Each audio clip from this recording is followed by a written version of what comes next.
I tried making pasta with a cream sauce. It's homemade, so please enjoy it while it's still warm." The dish she served had a horrible odor. It didn't smell good at all, so I hesitated to take a bite. "Aren't you going to eat it? Don't you like my cooking? Are you just trying to hassle me?" I was baffled by Holly, who seemed intent on making me the bad guy. When Holly left her seat, I stealthily switched my plate with that of my son, Aiden. I hoped that my concerns would be unfounded. As I handed my plate over, while praying, Aiden took a big bite without hesitation. However, Aiden foamed at the mouth and collapsed backwards as soon as he ate it. "Aiden, why did he collapse? What happened?" I realized that Holly had intentionally tampered with my plate before she could fake confusion. Seeing Holly's reaction, I decided to get back at her. "My name is Susan. I turned 62 this year. When Aiden got married, it was just me and my husband left in a quiet house. I missed the noise.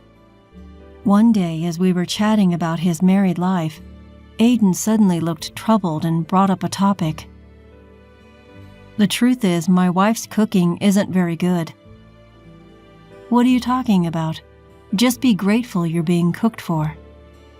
"I really am, but I just can't eat it." At first, I scolded Aiden for complaining about someone's homemade food, but Aiden had always been a child who ate everything without being picky. Even as an adult, he enjoyed eating, so it was strange for him to say that. "Well then, come and have dinner with us sometime." "Really? Thank you, Mom." Seeing his face brighten, I thought spending time together occasionally wouldn't be a bad idea. I made a casual offer, hoping to get along well with Aiden's wife, Holly. However, Holly's actions turned out to be far beyond my imagination and utterly outrageous. A few days after talking to Aiden, the couple came to our house for dinner. My husband and I enjoyed a lively time with our guests at the dinner table without any particular incidents. "I hope it suits your taste, Holly." "It's delicious." "I'm glad. Thank you." Aiden always told me how delicious his mom's cooking is.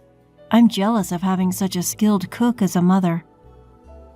I couldn't help but blush at Holly's words. Continuing, Holly said, "I also made a dish for you as a gift." She then placed a large container in the middle of the dining table. "Holly, what on earth did you make for us?" "It's a French dish called quiche. Don't you know it?" Saying it confidently, Holly opened the container and showed us the contents. What was inside looked like a cross between an omelet and a pie, but it emitted a terrible smell as soon as it was opened, making me involuntarily grimace. The surface was burnt and the inside was a gooey, undercooked dough with a fishy smell. "You just mix the dough and bake it, so it's easy to make." "Is that so? Should we heat it up again?" "It's delicious even when it's cold, so it's fine." I had no choice but to try the dish, so I timidly picked up my chopsticks. The undercooked, powdery dough that hadn't mixed well made me hesitate. My husband, who was watching, put down his chopsticks without taking a single bite. Aiden also remained silent and didn't attempt to eat it. For some reason, Holly didn't try it either. "Mother-in-law, aren't you eating it?" "I'm sorry, but I feel like it's a bit undercooked. Can we go ahead and reheat it?" Holly frowned at my reaction and sighed. I tried to choose my words carefully, but it seemed that Holly was still uncomfortable. "Never mind." She slammed the container on the table. "I didn't think I'd be treated like this just for bringing a dish. Do you think you can do anything just because you're good at cooking?" "Holly, calm down. Before you complain to Mom, don't you think you should try it yourself? It's easy to make, so I don't need to taste it. Why aren't you eating it either?" How can you serve food to people without tasting it yourself? Just try it." Although I didn't mean any harm, I was the one who had been rude. I tried to smooth things over while calming their argument, but Holly remained angry and left. Aiden apologized and left to follow her. In the silent dining room, I held my head in my hands. At this rate, she'll think I'm giving her a hard time. I sighed as I looked at my husband. Looking at the leftover container, I wondered what to do. I'm not cocky about being a good cook, I'm just average. I worry about finding a peaceful resolution. I could tell Aiden to cook for himself, but it might hurt Holly's pride. Although he's my son, I shouldn't interfere in their household. After discussing it with my husband, we decided not to get involved too much. But since then, Holly started coming to our house frequently for some reason. "Mother-in-law, will you please make lunch? And please put dinner for Aiden in a container to take home." The next day, Holly came alone without Aiden. Holly suddenly spread empty containers on the table and asked me to make lunch and dinner for her and Aiden. Surprised by the sudden visit, I asked her if something had happened. "Aiden seems to prefer your cooking, so I thought I'd ask you to make our meals from now on." "That's a problem. Holly, why don't we cook together?" "No, you're just going to make that disgusted face again. You're just giving me a hard time." I was at a loss for words when she said that so decisively. Even if I say I don't mean it that way, she wouldn't listen. She had labeled me a terrible mother-in-law. Although cooking isn't too much trouble, it's unbearable to do it every day for a daughter-in-law who dislikes me this much. I thought about teaching her some simple dishes, but she wouldn't agree to that either. "You're good at cooking, so just make it for us. And please, take care of tomorrow's meal too." Despite trying to persuade her, she only became more brazen day by day. On days when I refused, she apparently bought prepared food at the grocery store. Aiden seemed to be fine with eating that and didn't comment on it, so Holly started to complain about him eating at our place. "Aiden was spoiled by you, wasn't he? He just gobbles up store-bought food." "He's always loved eating since he was young. But he hardly eats any of my cooking. He's just trying to hurt my feelings." "Well, I'm not sure about that." Holly started coming to our house almost every day at lunchtime, relying on us for her own meals and Aiden's dinner. Eventually, she demanded that I make Aiden's lunch and deliver it in the morning, which left me extremely troubled. I talked to Aiden, asking him to do something about Holly coming to our house too much, but instead, he started giving me money for their meals to avoid her cooking. If you're going to pay that much money, why not have Holly learn to cook? I told her, but Holly says it hurts her feelings and won't listen. In the end, another conflict arose between the two when Holly found out Aiden was giving me money for food expenses. "Why are you paying your mother? Is this supposed to be an allowance? I didn't hear anything about this." "It's because you're making my mom cook for us. What's wrong with paying for our food?" "It's because you don't eat my cooking. It can't be helped." After that, we tried several times to discuss the situation with Holly, but no matter how much we tried to persuade her, she would not be convinced. She wouldn't listen, insisting that not eating her cooking was harassment and that we were trying to put her down together. Eventually, I decided not to cook for the two anymore, which seemed to settle the issue, though Holly still didn't agree. I didn't want to get involved anymore, so I had no choice but to ask them to discuss and resolve the issue themselves. About 2 or 3 weeks after the discussion, Holly came to our house again on a calm afternoon. I tensed up and greeted her at the entrance, but that day Aiden was with her. "I want you to teach me how to cook." She finally agreed to listen to reason. "Please, just this once." "Well, if that's the case, I'll help her." I was relieved. thinking that the discussion had led to a positive resolution and led them to the kitchen. Holly said she had brought her own ingredients and seemed more motivated than before. However, for some reason, she kicked me out of the kitchen when I tried to help. Not only me, but Aiden was also kicked out of the room for some reason. We exchanged worried glances, but Holly said, "I can't concentrate if I'm not alone," and refused to listen. As we anxiously waited, we were called back into the living room after just a few minutes. Holly served us pasta that she had made in the kitchen. It seemed too short a time for pasta to be cooked, so I tried to go to the kitchen to check, but Holly stopped me. "Mother-in-law, what's wrong? Here, try it while it's warm." Is everything okay? Did you find the pots and everything?" "Everything was fine, so please, just try my homemade pasta while it's still warm." The pasta with cream sauce that Holly served didn't look as bad as before. However, when I mixed it with a fork, I could clearly see foreign objects in the white sauce. At first it looked like the remnants of a roux, but it had an unusual smell, like an air freshener. Aiden, who hesitantly tried it next to me, exclaimed with a surprised face, "It's delicious," and seemed moved. "Wow, it's good. Holly, you've learned to make this kind of food." "I always cook properly. Look, even my mother-in-law. There's no way she wouldn't eat it." "Mom, it's fine. It's just a normal pasta."